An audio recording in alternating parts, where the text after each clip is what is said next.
kicks at? Where them hands? Where them holes? Where them throws? You know what I'm saying? I'm calling this one Vlad TV martial arts advice. I think that's what I'm going to call it. Because the 2 points made are from 2 people's interviews that I saw on Vlad TV. Now, I would quote the videos and audio, but every time I do that, even though I should be able to use that by fair use, Vlad, I get some kind of a copyright strike. But both of these interviews have to do with advice about self-defense, advice about martial arts that fall in 2 categories. It's military advice and it's street advice. These are 2 sources that regular people who are in the 3rd category, like me, that I'm going to call squares.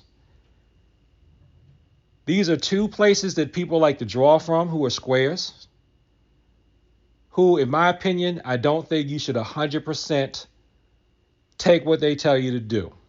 You shouldn't. Even though one of the people that I'm going to be disagreeing with slightly, I'm going to be disagreeing with, is somebody that I admire, is one of my idols, actually. And he's also a very well-trained traditional martial artist. So the military advice, in a nutshell, military advice can be bad for squares because if you're a civilian, I won't say squares, I'll say civilian. If you're a civilian, you regular old civilian, you're not involved in any kind of nefarious stuff, your self-defense advice has to not get you thrown in jail. Even if that other person is doing something where they could possibly really hurt or kill you, in my opinion, you should be trying to defend yourself in the best way possible so that you don't land in jail. The street advice that I say is coming from someone who's actually a trained martial artist too, the street advice can be the same way. Street advice can be better for civilians than military advice because the street people typically are civilians. But the thing is, a lot of times, street people, even if they have martial arts training, they tend to poo-poo too much the traditional martial arts, or say that most of it's BS, or like there's the way you do it in class, and then there's the way you do it on the street. And they'll have you thinking that you shouldn't practice all this weird, extraneous, it seems like it's extra stuff, and that it's not going to really carry over into what you do for real. That's something that I've also been guilty of myself. I've thought, well, there's no way I would do X. There's no way I would do this kick. There's no way I would do this move. I want to do these forms for, fun just because I like it, but I would never use it. And I'm starting to find that I am wrong about that. It's all useful. All the stuff you learn in the martial arts is useful. It's just that it is not directly applied in the way that you think of it. So let's start on the military advice first. So the source for the military advice is a guy named Nicholas Irving. I'm going to put a link to his stuff below. Nicholas Irving is, let's go here to Wikipedia, is an American author and former soldier. He was a special operations sniper in the 3rd Ranger Battalion for the U.S. Army. And I think that Vlad said he's got 38 confirmed kills. Now, I will not tell you to never look at his stuff ever. Never read his books ever. I would not tell you that. Because what you're going to get, especially if you don't have a lot of violence experience, he will tell you, I haven't read his stuff, but I'm just going to assume from other war stuff I've read and other ex-military interviews I've heard, they can talk about the fight or flight or freeze response. They're going to tell you that it's different practicing to hurt someone than when you really have to actually hurt or kill someone. And that is some good stuff, and that's some useful stuff. But what's wrong is a lot of times Not all military people do it, but I hear a lot of people who want to do something that's more military oriented. Their response is overkill. Their response is a war response. Their response is like a combat response. They're telling you to do things that are for war and they're not for peace. The perfect example is what Nicholas Irving says in the Vlad TV interview. Now, he starts off going fine where he says the first thing you should do in a street fight is walk away. You should try to not engage, especially if you're talking about, people that are still in the school, still students. They should try to get a teacher to help, that type of stuff. But he said something like, but if it comes down to it and you have to defend yourself, if someone tries to hurt you, he told his kid, someone tries to hurt you, bring me home an eyeball. No. He said that self-defense should not be polite. No. It shouldn't be polite, but it's going to have to be polite because of something that he did cop to, which is because you might end up going to jail if you do something that the law says you shouldn't have done in self-defense. Even if it makes no freaking sense, you still have to be polite when you're defending yourself against somebody that's trying to hurt you if you're a civilian. He also talked about, his thing is he was talking about using vital points, the groin, the throat, the eyes, and that type of thing. Now, this is what I tell people. You only want to go after the vital point strikes to defend yourself if you know there is some kind of severe size difference. Unfortunately, I'm of the opinion that if a female is attacked by a male, she's probably going to be able to get away with doing vital strikes more than if the genders were reversed. Okay? I tell people, if somebody's coming out at you at dark 30 in the morning while you're walking to your house, then they get what they get. But that's not necessarily a lot of the violence that people find themselves in. If it's some type of ego beef or somebody's just escalating and then they want to try to fight and then you cut off their air supply and damage them, or you hit them in a vital point, they fall over and hit their head on the ground, that's something like that could get you in trouble for manslaughter. So I don't know necessarily about going for the vital points and then not being polite on top of that. I would say hit a vital spot and be polite enough to see if that stops it. If you do that, you hurt them, and then they want to keep going, you have to hit another one again and see if that stops it.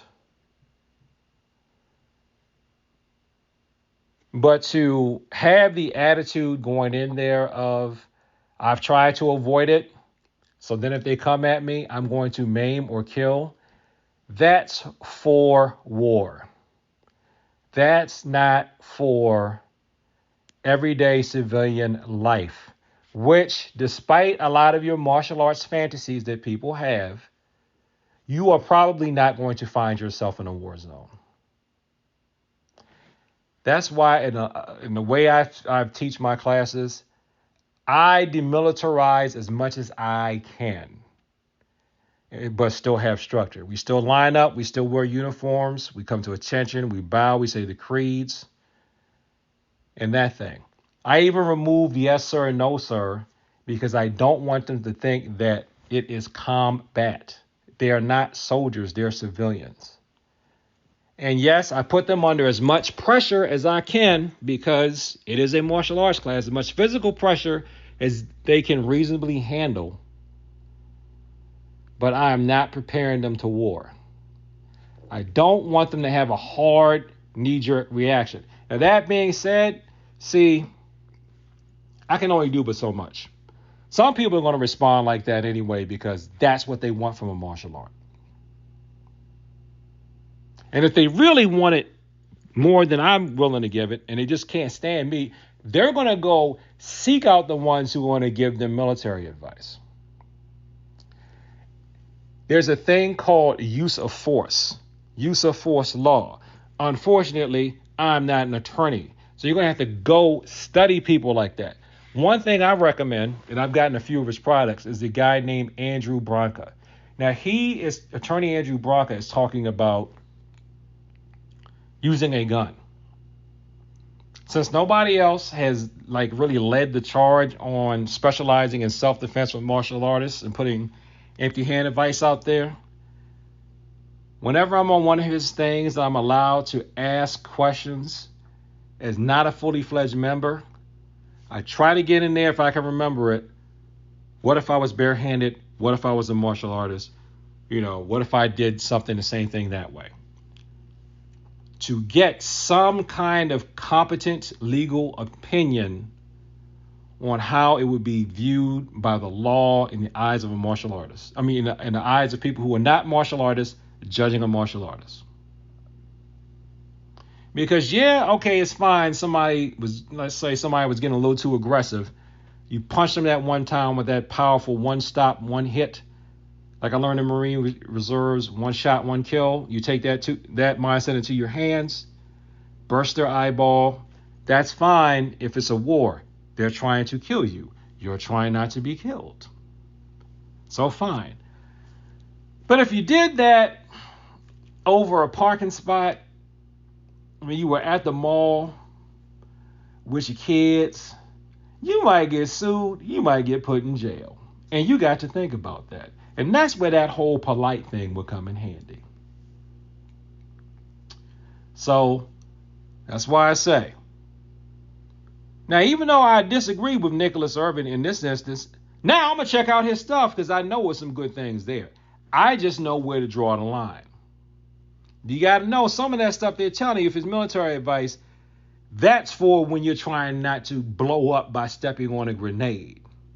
The grenades that you have to avoid as a civilian are those civil lawsuits or time in jail. Now, my second point, my second counter argument, is with one of my idols in the Vlad TV martial arts interview. I can't say enough how much of a Michael Jai White fanboy I've always been. But in some of that stuff, he's giving street advice. Right? Now, the stuff that I like that is really, really good that he said, especially in the Vlad TV interview that I linked to, where he's talking about how you have to make a switch, you have to have a mindset, and how if you have not been in that environment for a while or any type of fight or altercation for a while, and somebody comes up at you and starts screaming at you, you're going to be stunned. There's going to be a little bit of a lag before how you react or handle things or anything, right? Now, in my opinion, and actually, I have to give credit. If I say his name, I know I'm going to lose all of you internet hater trolls. Because it was going to one of his seminars where he talked about this that confirmed something I had believed before, but I hadn't had what I felt was an expert opinion validated. And that was when George Dillman talked about how forms mimic what people are going to do in a fight. But I think a better way to really see what mimics what people do in a fight, despite what the internet says, is one steps. Now, the two images that I'm looping in this video, those are from forms. Actually, they can be from one step too, but they're from forms. The two fists in front of you is June B. That's the ready position in traditional martial arts forms. But if you ever watch people fight, or you go get some security camera footage, or just watch footage of real fights, you can find that stuff all over the internet now. If you notice when two people get into a ego beef and they square up, they ball up their fists are right in front of the body. So that's the June B. That's the form telling you when you start off. It's telling you to get ready or be ready and prepared. But it's also a cue, in my opinion, of somebody standing in front of you, they're getting ready to knuckle up and square up against you. They got their fists balled up. A fight might possibly happen. What are you going to do?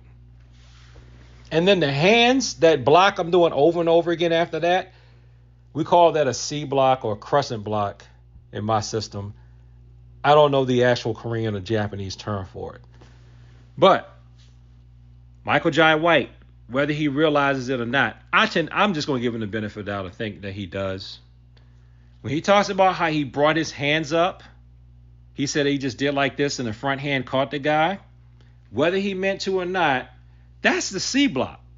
He did it out of reflex. See, he had practiced that move so many times that when he got startled and confronted, it came out. It came out perfectly. It came out at the right angle that I'm sure his instructor told him, hold your hand here, Michael. Hold your hand here, over and over and over again. And it came out right at the right height and angle and time and everything with the proper angle and direction so that it hit the guy in the nose and made him back off. Now, see, I like to take more of the one-step approach because when you do what we call one-step sparring, don't know what it is, look it up. It starts off with attacker yells and does a down block and stands there. The attacker is not supposed to move until the defender does a counter down block and yells acknowledging that they're ready. And then the attacker throws one punch, holds it out there, and then the defender does a block and does a few fancy counter moves and maybe might throw them down and then hit them once. I ran that one-step response by cops, actually, believe it or not. Cops, police officers. And because I was wondering, are our traditional martial arts responses going to get us in trouble? If somebody attacks you, you counter it, you hit them once or twice, you throw them down without killing them, and then if you even hit them just one time and stop while they're on the ground, you're fine, you're golden, you're legally safe. That's what they teach you to do in most traditional martial arts classes. Where people get in trouble is if they start practicing where they're doing like 15 counter moves on a person and they break this and then break that and then come down with the knee and then stomp them on their head and all that and then roll off. Now, that's a war response. That's for war. I know they're called martial arts, and that means war arts. God of war, Mars, I get it. Roman Mars, Greek Ares, I get it. Egyptian Mantu arts, I get that. But civilian, you're not in a war zone. Civilian, yeah, I know. He could probably hurt you because he's bigger and stronger than you are, or she's bigger and stronger than you are, civilian. Or even if she's not or he's not, they can still hurt you. Hey, if a 6-year-old child keeps punching you for long enough, they could draw blood. I know that. I get that. I understand that. But you're still a civilian. And you, Mr. or Miss, not a cop, you're going to have limits on what you're allowed to do legally. Now, again, I'm just some guy on the internet. Fine. You ain't got to try to please me, and hopefully I'll be on your jury, because if I'm on your jury and I think you're a martial artist and I think that you weren't really trying to kill the person, they just got what they got, I'm going to vote in your favor. So you ain't got to worry about me. It's everybody else that's going to be judging you, and most people who don't think like me, who seem to think that you're just supposed to Superman, Ninja Scroll, whatever the heck, Mortal Kombat your way through somebody that's trying to do serious damage to you, and you're supposed to do it with a smile. That's how they're judging you. But that's why you have to be polite. It has to do with use of force. It has to do with, did you match your response to the appropriate threat level? But let's bring it back to the traditional martial arts. Michael Jai White was giving street advice when he said 95% of the stuff is useless, and he doesn't like people using vital point strikes, because when you're doing a demonstration, you see people do a demonstration, they're going against a stationary target. First of all, unless you're going to sniper school, because that's still kind of like military advice in a way, but that's street advice. Because the street mentality is, I don't want to learn all that stuff. I just want to take the little bit that I know I can use right away. And the problem with that is, you're just taking the stuff that you can immediately see. If you practice all of it, put it in your subconscious, but practice all of it, You're going to gravitate towards 5%. But if you come across a situation that's outside of your normal practice zone, your subconscious will go and grab movements that you practice regularly from the stuff that you thought was extraneous. It's going to grab those moves and it's going to give you a way to apply them. The last time I had to physically defend myself, and it wasn't that long ago, there is a sequence in a form called Chun Jang. If I remember, I'm going to loop the video of me doing it, right? It's a sequence. So note to self, I'm just going to start playing Chun Jang in here if I just want to break up the monotony of the video. There's a sequence where you do a front kick, and then you do a really low front stance, and you do a fingertip strike, fight straight up at a 45 degree. Then you come down on your knee, right? Come down on your knee, then you kick. Then you slide in, and then you do a 45 degree punch up off the ground at a 45 degree angle, right? You're not allowed to do any of that stuff in tournament. I rarely have ever been able to pull that off in sparring. And if you're going to be doing sport grappling, ground fighting for tournaments, you're not allowed to grapple on the ground. I just kept doing that move because it was in the form. I kept doing that sequence because it's in the forms, and I hate getting up and down off the ground. But then one day I found myself on the ground, and the way I ended up moving, and instead of doing the last part as a fist, I was like, I'm not going to try to damage. I'm going to try to stun. Right? Open up the hand, use it as a throw. Worked perfectly. My body was able to do that and move that way, and it occurred to me, because I practiced those moves, because I'm able to do those moves, I trusted my subconscious. It just flowed right in there, and I did it. Was that luck? No, it's not luck. People will say, oh, you just got lucky. It wasn't luck. It wasn't luck. This is my analogy of playing a musical instrument. Your traditional martial arts, your forms and your one-steps are like your scales and your chord patterns. So if you play the drums, I think drums have drum patterns. Yeah, real songs may not go like that, but it gives you facility over your instrument. If you're the martial artist, the instrument is your mind and your body. So all these extraneous moves and these weird patterns and these twists and these jump kicks that, hey, look, I'm gonna tell you, it's kicks that I don't think I'll ever do. Like, I'm not gonna be doing a tornado kick on nobody for real. I don't think. See, I don't think I would. Or kicks that I'm really still lousy at, like the hook kick, or jump hook kick.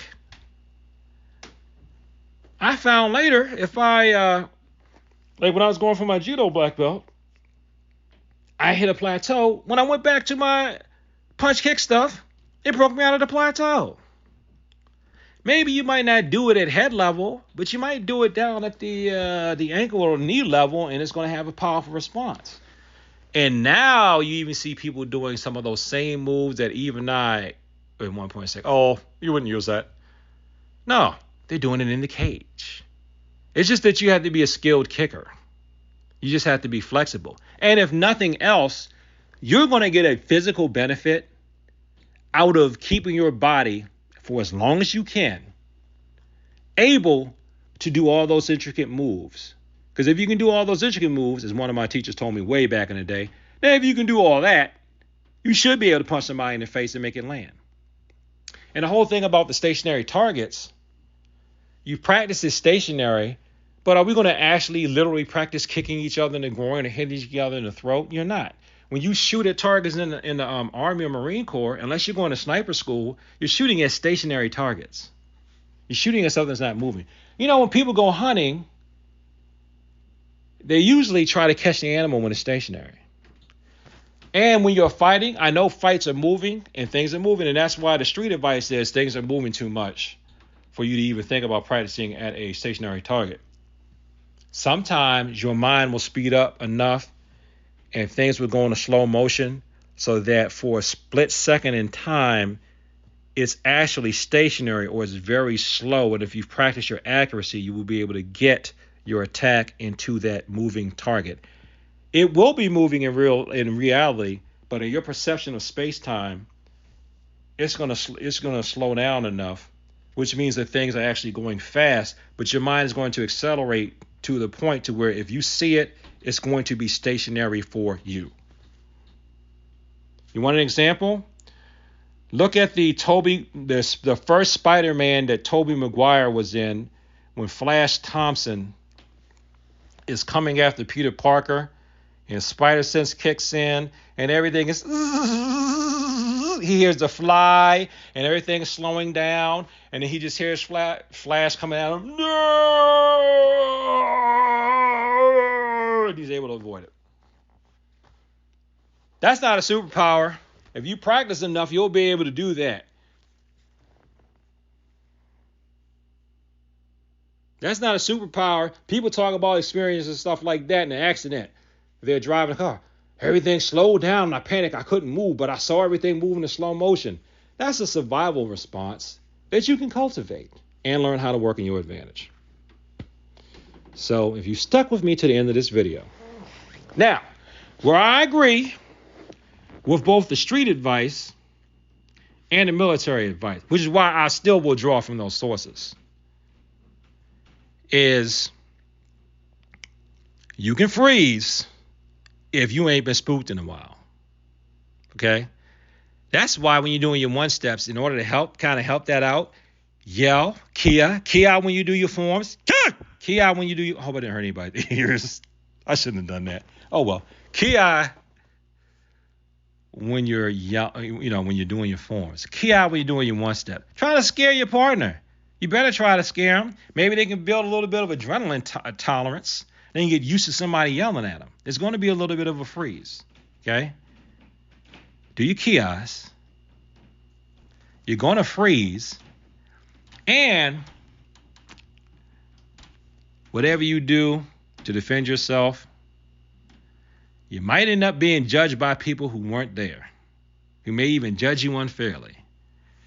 But sometimes that's the price that you may have to pay in order to defend yourself. So when you craft your responses, think appropriately. But the good thing is, if you've been taught properly, if you've been taught with good structure, and you've been taught, especially in a traditional environment, regardless of what the internet haters will say, if you do this stuff as most people traditionally hand it to you, your response should be appropriate. Michael Jai White did a C block when he pulled his hands up and then he stopped. Because a lot of times when you're doing your forms, you pause between the moves. Maybe that's why they have you pause between the moves. Hoop, do the move. Hoop, do the move. Hoop, hoop. Maybe that's a little bit of broken rhythm. Do the move. He had that habit of stopping for a second after he did the block. So he did the C block and actually came out as a C attack with the front hand.